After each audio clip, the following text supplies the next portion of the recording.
Hello，又係我嘉蓮。咁今日咧，我哋講嘅內容咧就係關於男士們啦。咁其實咧，之前咧我都有好多男性嘅朋友啦，佢哋送禮物俾自己女朋友或者太太嘅時候咧，都中咗招嘅。係咩意思咧？佢哋好細心揀選一份佢哋覺得好好嘅禮物，送俾自己女朋友或者太太嘅時候咧，當佢哋打開禮物咧，不單止冇開心，甚至咧就好嬲啦、發脾氣啦，就話你都唔了解我嘅，我都唔中意呢啲。咁個男士咧就好無奈啦，我估佢中意呢樣嘢，點解買嚟佢唔中意咧，仲發脾氣咧咁啊，大家都唔係咁開心啦。所以其實揀禮物咧都係一個學問嚟㗎。咁我哋恆隆珠寶過去咁多年咧，都有一個貼心嘅服務咧，就俾所有男士們啦。咁係乜嘢服務咧？就係我哋幫你揀選珠寶俾你嘅女朋友或者你嘅太太。咁個服務當然有啲唔同之處啦嚇。咁我就講一個實例俾大家嘅。之前咧有一位先生啦，咁經過朋友介紹咧，就嚟到我哋嘅店鋪嗰度，就同我哋講，我想揀一份禮物送俾太太。咁當時咧我就問呢一份禮物係即係貨一啲咩目標㗎？咁係結婚週年啊，定係生日禮物啊，定係啲咩特別嘅慶祝日子咧？咁呢一位先生咧就同我講，呢份禮物咧就係俾太太嘅，同佢結婚20週年嘅禮物嚟嘅。咁當時咧我就問佢你大概有幾多嘅 budget 啦？咁你想送啲乜嘢啦？咁佢就講咗我聽佢個 budget。咁然後啦，呢個都唔係問題，錢都唔係問題，問題就係佢完全冇任何 idea 究竟送啲咩禮物俾太太，耳環啊、頸鏈啊、手鏈啊、手鐲啊，定係點樣咧？佢都唔清楚。咁當時我就話，不如咁樣啦，我哋有呢個貼心服務嘅，你俾你太太嘅社交帳號我哋睇睇啦。咁佢就俾我哋睇，睇咗之後咧，我哋就發覺佢太太咧就中意啲特別嘅一啲花款嘅比較誇張少少嘅花款嘅耳環同埋戒指嘅。咁咧就好少見到佢有社交帳號任何一張相咧係戴頸鏈嘅。咁當時我就同呢位先生講啦，我睇到你嘅太太咧就好中意耳環同埋戒指為主喎。咁而花款方面咧都比較特別嘅，亦都唔係啲咩普通嘅花款啦，即係比較另類啲嘅。佢話係啊，我太太比較中意特別啲嘅，唔想同其他人撞咗啊咁樣。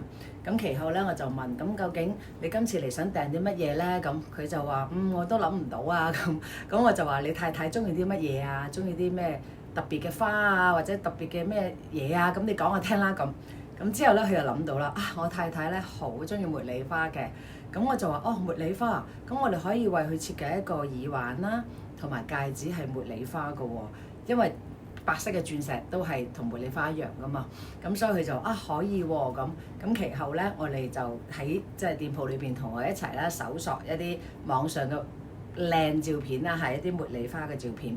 咁佢就揀咗好多張之後咧，我就話夜晚翻屋企問下太太佢中意邊張相。咁當然唔好透露係即係咩目的啦。咁其後咧佢就 WhatsApp 翻我，就話我太太最中意呢一個茉莉花嘅一個狀態咁樣。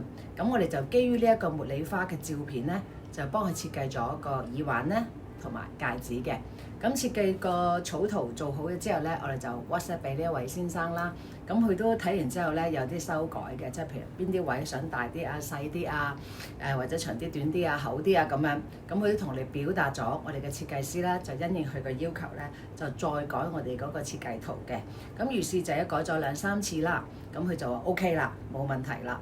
咁我哋咧就開始咧，師傅咧就開始開模啦、打版啦，即係做貨啦咁。咁做完之後咧，我哋就叫佢嚟我哋店鋪睇啦。咁佢睇完之後咧，佢就話：哎呀，尺寸好似大咗少少啊！咁我話你個圖紙其實係根據你嘅要求做㗎噃。咁佢話係啊，佢話一時唔記得咗咧，我太太減咗肥啊，最近瘦咗成10幾磅啊，耳環都仲好啲喎，個戒指咧就太鬆啦咁。咁佢望你點算？我咧唔使擔心，因為我哋咧係定製珠寶嘅，唔同你哋平時去一啲大嘅金鋪啊或者連鎖店咧，佢哋係唔可以為你咧而修改任何嘢嘅嚇，係擺喺佢哋嘅鋪頭係乜嘢，你要就唔要就兩個選擇嘅啫。咁我話唔緊要，我如果你太太瘦咗嘅話咧，咁你偷偷地翻去睇下啦，佢而家瘦成點，個手指大概同你邊隻手指一樣咧咁。咁其後翻去咧，佢就偷帶下太太而家最新嘅戒指嘅 size 啦，就拎咗嚟俾我哋。咁我哋就知道咧，佢嗰個最新嘅尺寸咧，由16咧係去到14嘅。咁其後咧，我哋就因應佢呢個尺寸啦，再修改一次個戒指嗰個圈口嘅尺寸啦。咁做好咗之後咧，咁當然啦就係我哋嘅包裝啦。好啦，包好晒之後咧，咁我哋就俾咗呢位先生啦。咁其後咧，佢即係20週年嘅慶祝完咗啦。咁我都問佢：我太太點啊？中唔中意嗰個首飾啊？咁佢當晚咧就話：聽日同你講咁。咁我當時咧就有啲擔心啊！死啦，係咪佢太太唔係好中意咧？佢話聽日先講喎咁。咁等到第二日咧，佢 WhatsApp 俾我睇咗，哇！我太太尋日好開心啊，真係好感動啊！佢話：老公點解呢啲款式我冇睇過嘅？究竟喺邊度啊？咁佢先生咧就講翻即係個故事啦，點嚟到我哋嘅店鋪，即係訂購呢一個私人訂製嘅茉莉花耳環同埋戒指嘅故事啦。咁然後就將尺寸做錯咗又講翻細啦。咁成個流程咧都講俾太太聽。咁當時佢太太真係好感動嘅，佢話佢從來都唔覺得咧自己老公咧係咁細心嘅，但係透過呢件事咧，佢尋晚咧係真係喊咗啊咁樣。咁先生就覺得哇，即係我做咗咁多嘢。太太嗰兩滴眼淚咧，都令佢好感動。即係我而家聽到我自己都好感動。咁我就話咁就好啦，你太太中意咁樣。咁佢就話係啊，我太太真係好開心啊。跟住咧，佢仲同我講話太太第二日咧就喺即係社交媒體度就即係同其他好朋友分享啦，就話先生20週年送咗個特別訂製嘅茉莉花耳環同埋戒指俾佢。咁當時佢好多朋友都話好靚啊！喺邊度買啊？我都想要啊！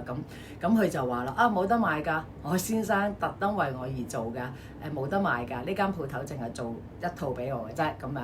咁當時咧佢就即係好開心，佢太太仲開心，佢先生都話唔知點樣形容俾我哋聽啦。咁我哋每一次聽到客人呢一啲回饋嘅時候咧，我哋都係好開心嘅。咁所以如果男士你唔知道送咩禮物俾自己嘅女朋友或者老婆，又驚錯嘅話咧，可以嚟同我哋傾傾啊。咁下一次如果我哋真係建議你買咗一個戒指，我哋覺得佢係會中意嘅，可能你嗰個送俾女朋友或者老婆，哇佢哋唔中意喎，唔使擔心。我哋可以俾一次嘅機會呢位先生啦，帶佢嘅女朋友或者老婆咧，翻嚟我哋店鋪，再揀選同等價值嘅其他嘅款式，咁然後可以換貨嘅，係啦。咁當然多隨小補啦。咁呢個就係確保佢嘅女朋友同老婆收到份禮物係一定會開心，同埋唔會鬧佢咧嘥錢嘅。咁今日就分享到呢度，拜拜，多謝。